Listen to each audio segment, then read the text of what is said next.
Welcome sa Dries TV. Kung interesado ka sa ganitong news, huwag kalimutang isubscribe ang ating YouTube channel. Maraming salamat! Welcome back again sa ating YouTube channel mga ka-Kimpaw, and sa update natin ito, ang pag-uusapan natin ay tungkol sa mga importanteng ganap kina Kim and syempre kay Paula Avellino ngayong araw po yan ng linggo.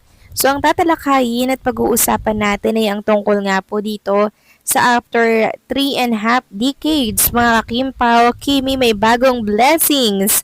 Ngayong araw po yan ng linggo. Naku, ano kayang blessings yan na siyang ikakatuwa po ng lahat. Yan mamaya ang pag-uusapan natin. Pero bago po ang lahat, maraming salamat po sa inyong patuloy na pagsuporta at pagsubaybay sa mga daily update natin. Kaya naman bilang pasasalamat, narito po ang isang napili kong komento patungkol ito sa naging previous update. Mula ito kay Ginang Norma Cola. Sabi niya dito, tingnan mo, may mga taong nasasaktan dahil lang ililink si Paulo sa mga babaeng nananahimik sa kanyang buhay. Grabe, di ba kayo nahihiya sa panghuhusga? Di naman totoo. Pamilya nyo ang asikasuhin nyo, wag ang ibang tao. Siguro pamilya nyo, nagkawatak-watak dahil napabayaan nyo na sila. Wala na kayong inatupag kundi manghimasok sa buhay ng may buhay. Bashers, tatandaan nyo, sa panghuhusga nyo sa iba, may mas malalaking karmang darating sa buhay nyo. Di man sa inyo, di sa pamilya nyo. Nawala na kayo ng konsensya, lahat na lang galaw ng KP, pinagpipiestahan nyo. Kaya di na lang magsalita ang KP dahil inunahan mo na sila. Parang kayo na ang nagmamay-ari sa buhay nila. Ayos-ayos din kayo bashers. Di lahat ng araw ay nasa inyo.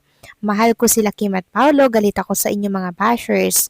Thanks sa you, Dries. God bless us all. Maraming salamat po sa inyong komento, Ginang Norma Cole. Kalma lang po ang inyong puso, baka mahulog, no? So, huwag na po nating pakaisipin ang mga bashers na yan. Huwag na po natin silang pag-aksayahan pa ng panahon. Kami na po ang bahala dito, Ginang Norma Cole. Kami na po ang bahala na tumapos sa mga bashers na yan, or kung hindi man matapos, kami na po ang gaganti para po sa inyong mga seniors and syempre for Kim and Paolo, 'di ba? Ang dami pong magagandang blessings ang nangyayari ngayon kay Kim and Paolo. Kaya wag na po natin pang pag-aksayahan ng oras yung mga bashers na yan. Basta ang importante po dito, natalakay na natin ang tungkol dyan at hindi po Kim Pao fans ang gumawa po nun. Ang gumawa po sa panunugo dito po sa babaeng nalilink kay Paulo, 'di ba? Ang importante lang naman dito ay ma-aware ang lahat na hindi po Kim Pao fans ang may gawa niyan. Baka mamaya sisihin nyo na naman kami, 'di ba? At least tayo ay aware lahat dyan. So maraming salamat po sa inyong komento, Ginang Norma Cole. God bless po sa inyo at mabuhay kayo. So eto na nga, pag-usapan na natin mga kakimpaw ang mga topic po na nakalap natin sa update na to. At paalala lamang po mga kakimpaw na mamayang 5:30 po mapapanood natin ang Kimpaw dito po sa 6 po na channel. Ito po yung ganap sa ASAP XP Australia. So mapapanood yan sa ABS-CBN, sa All TV2, A2C Kapamilya Channel, and sa I Want. Ngayon po yan 5:30 mga kakimpaw. Samantalang pag-usapan naman natin ang tungkol naman dito sa napakabusilak po na puso ng Kimpaw Green Heart Unity sa panibago na naman po nilang charity dito sa Visayas. Grabe mga kakimpaw, no, siguradong matutuwa nito si Kim and Paolo pag nakita po nila ito pong pagtulong na ginagawa po ng Kimpaw Green Heart Unity. So ito po ay Kimpaw Special Pamimigay. Yan po yung title ng kanilang charity. So pwede sa kids, elderly, sikad driver. So ngayong araw din po yan magaganap, August 16, 2026. 4 p.m. So, ngayong 4 p.m. pala to mga kakimpaw. Grabe, no? Dito po yan sa La Paz, Iloilo City. Isang maliit na tulong, isang malaking ngiti. Dito yan sa Gustillo, La Paz, Iloilo. Grabe, no? Grabe, nakaka-proud po kayo. Kimpaw Green Heart Unity. Nawa po ay marami pa ninyong matulungan. At para mas marami pong ma-inspire na mag-donate, magbigay po sa inyo ng sponsors, dahil alam po nilang ipinapamahagi nyo din po yan sa ating kapwa. Samantalang talakay naman natin ang tungkol naman dito sa 3 decades mga kakimpaw. After 3 decades and a half or sabihin nating 35 years ay may bagong blessings muli. Si Chinita Princess ngayong araw po yan ng linggo. Grabe lang no. Kahit linggo meron siyang shoot. Kahit na ipagpapahinga yon, meron siyang shoot mga kakimpaw. Grabe na talagang kasipagan ni Chinita Princess. Saan kaya siya kumukuha ng to the highest level na energy sa pang-araw-araw? Naku, magtatanong pa ba tayo? Walang iba kundi kay Paula Avellino lang mga kakimpaw. So ngayon, mayroon siyang photoshoot mga kakimpaw. Para po yan sa Star Magic Binondo Shoot.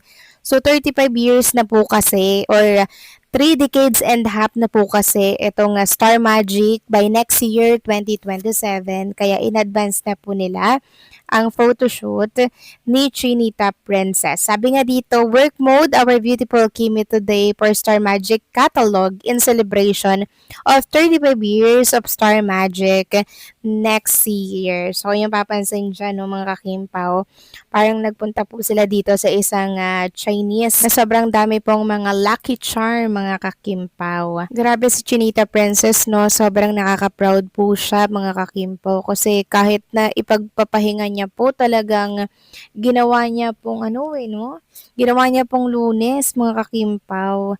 Talagang trabaho mode, work mode pa rin po siya. Kaya naman si Paolo sobrang hangang-hanga sa babaeng ito eh. Hindi uso sa kanya yung magpahinga.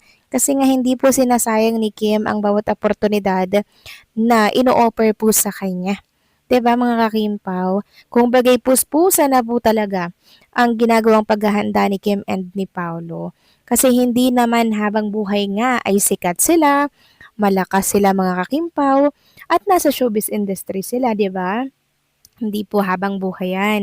Kaya hanggat may opportunity, talagang hindi pinapalagpas ni Kim and ni Paolo. So, ibig sabihin lamang nito mga kakimpaw, talaga namang puspusa na ang kanilang paghahanda para po sa kanilang future ni Paolo Avellino. At sa mga nagtatanong kung andyan daw si Paolo Avellino, baka daw napasugod si Paolo.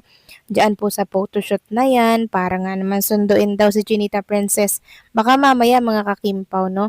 Mamaya may sundo ang maganap, sabay date na din, o di ba mga kakimpaw, to the highest level ang kadiluluhan po natin. Kasi kahit hindi naman tayo nagdidilulu, ganyan naman talaga yung nangyayari sa likod ng camera, di ba? Grabe yung sweetness nila, na para bang housewife and husband po ang kanilang mga galawan. Very kampante na po tayo sa kanila, kaya wag po kayong mangangamba na baka lokohin, baka saktan. Hindi yun mangyayari mga kakimpaw.